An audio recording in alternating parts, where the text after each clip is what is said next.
સમાચાર ઉપર નજર કરીએ તો નાણાં મંત્રી કનુભાઈ દેસાઈએ રજૂ કર્યું ગુજરાતનું બજેટ. ગુજરાતનું 4.8 લાખ કરોડનું વિક્રમી બજેટ જાહેર કરવામાં આવ્યું.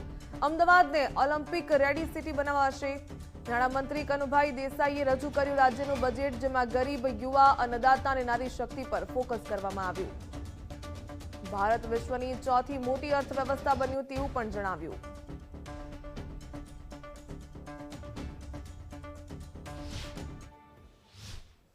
રાજ્ય સરકારના દ્વારા 53,000થી વધુ આંગણવાડી કેન્દ્રોને પોષણ, પ્રારંભિક બાલ શિક્ષણ, આરોગ્ય સેવાના મજબૂત આધાર તરીકે વિકસાવવામાં આવી રહ્યા છે. આંગણવાડીના ભૌતિક અને ડિજિટલ માળખામાં વધારો કરતા આ વર્ષે નવી 2,000 આંગણવાડીઓના નિર્માણ માટે રૂપિયા 360 કરોડની જોગવાઈ સૂચવી છે.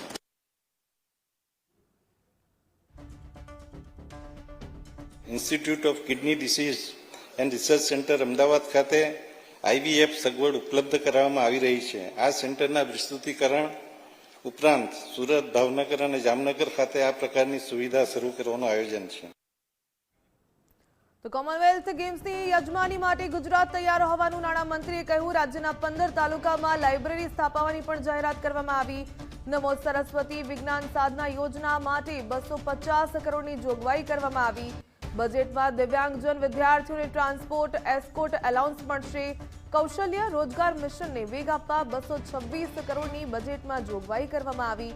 મુખ્યમંત્રી એપ્રેન્ટિસશીપ યોજના માટે 80 કરોડની જોગવાઈ કરવામાં આવી. તો LD એન્જિનિયરિંગ કોલેજમાં 51 કરોડના ખર્ચે રિસર્ચ પાર્ક બનાવવામાં આવશે.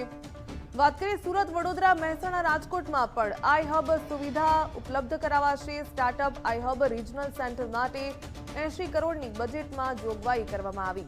MSMEને પ્રોત્સાહન આપવા માટે બજેટમાં 1,775 કરોડની જોગવાઈ કરવામાં આવી. રાજ્યમાં 50 કરોડના ખર્ચે 120 મિની GIDCનું પણ નવીનીકરણ કરાશે. 25 GIDCને 1,250 કરોડના ખર્ચે આધુનિક બનાવવામાં આવશે. તો દાહોદના ઝાલોદ અને ગરબાડા તાલુકામાં ઔદ્યોગિક વસાહત બનશે. અરવલ્લી જિલ્લા સહિત અન્ય મળીને કુલ 5 ઔદ્યોગિક વસાહત બનશે. ટેક્સટાઇલ ઉદ્યોગો માટે બજેટમાં 2,755 કરોડની જોગવાઈ કરવામાં આવી. તો નિકાસને વેગ આપવા Gujarat state export promotion council સ્થાપાશે. VBG રામજી વિકસિત ભારત ગેરંટી ફોર રોજગાર આજીવિકા મિશન ગ્રામીણ યોજનાથી ગ્રામ્ય વિસ્તારની સુખાકારી અને રોજગારી માટે એક મહત્વપૂર્ણ કદમ ભરવામાં આવી રહેલ છે. જેમાં કામના દિવસો 100થી વધારીને 125 કરવામાં આવેલ છે. જેના માટે રૂપિયા 1,500 કરોડનું આયોજન છે. શિક્ષણ વિભાગ દ્વારા અંદાજે 97 લાખ વિદ્યાર્થીઓને રૂપિયા 5,967 કરોડની જોગવાઈ શિષ્યવૃત્તિ માટે કરું છું. ભારત સરકારની પોસ્ટ મેટ્રિક શિષ્યવૃત્તિ યોજના હેઠળ આદિજાતિ અનુસૂચિત જાતિના વિદ્યાર્થીઓ ઉચ્ચ શિક્ષણમાં કારકિર્દી ઘડતર કરી શકે તે માટે શિષ્યવૃત્તિ આપવામાં આવે છે. કન્યાઓને આવક મર્યાદા ધ્યાને લેવા સિવાય વાર્ષિક 2,50,000 આવક મર્યાદા ધરાવતા કુમારોને આ લાભ આપવામાં આવે છે.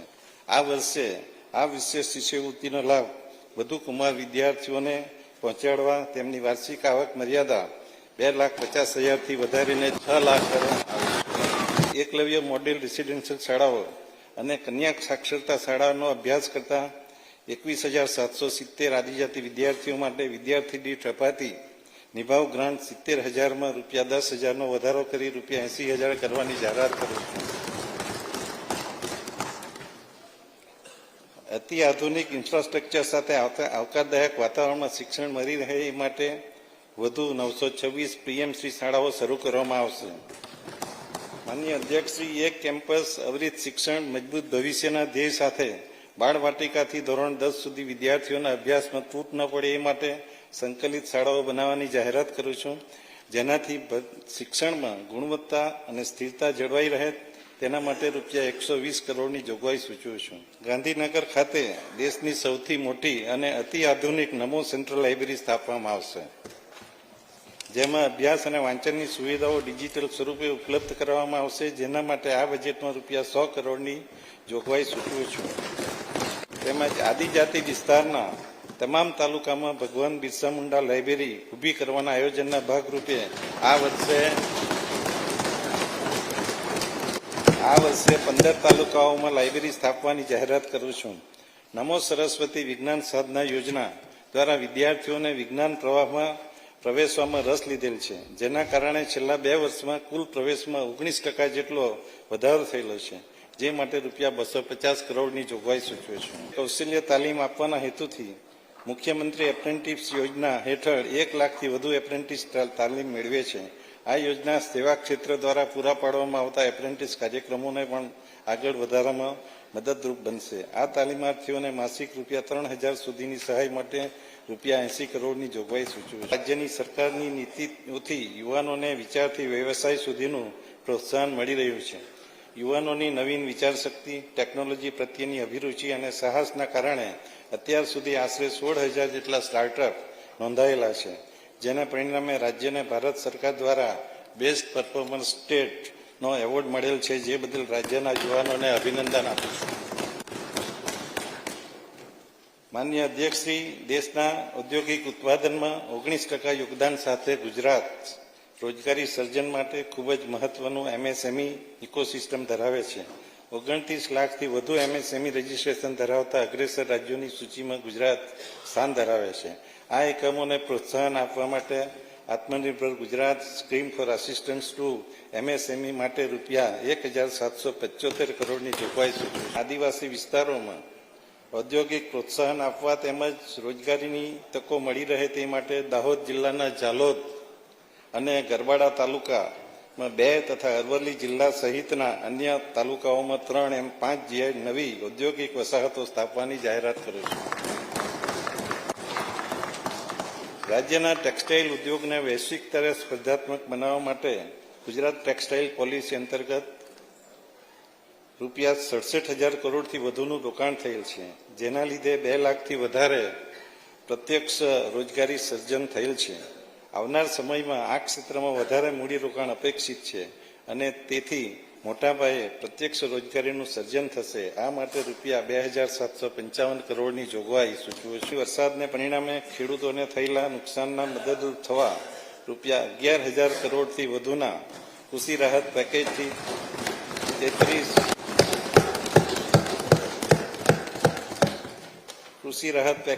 33 લાખથી વધુ અસરગ્રસ્ત ખેડૂતોને તાત્કાલિક સહાય પહોંચવામાં આવેલ છે. તાત્કાલિક એટલા માટે છે કે આ વખતે રેકોર્ડ ટાઈમમાં આ સહાય પૂરી પાડવામાં આવી છે.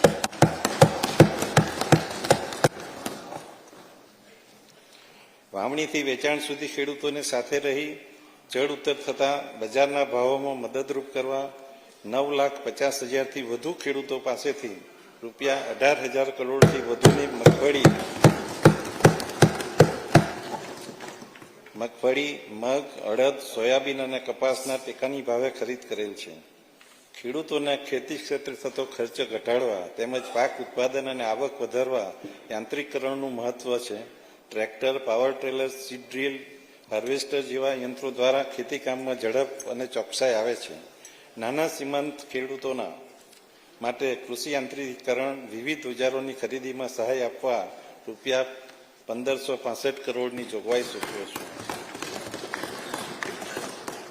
વધુમાં વધુ ખેડૂતો પ્રાકૃતિક ખેતી અપનાવે તે માટે અમારી સરકાર પ્રતિબદ્ધ છે, જેનો વ્યાપ વધારી પ્રોત્સાહન આપવા સેન્ટર ઓફ એક્સિલન્સ ઊભા કરવા, બજાર સુવિધા ઉપલબ્ધ કરાવવા, માર્કેટિંગ અને બ્રાન્ડ પ્રમોશન તથા હેન્ડ હોલ્ડિંગ અને સર્ટિફિકેશન સહાય માટે રૂપિયા 39 કરોડની જોગવાઈ સૂચવું છું. ઉત્તર ગુજરાત, સૌરાષ્ટ્ર અને કચ્છના સૂકા પ્રદેશને વાળવા સુફલામ પાઇપલાઇન યોજના માટે રૂપિયા 1237 કરોડ, સૌની યોજના માટે રૂપિયા 473 કરોડ અને કચ્છની યોજના માટે રૂપિયા 1,333 કરોડ એમ કુલ 3,043 કરોડની જોગવાઈ સૂચવી છું.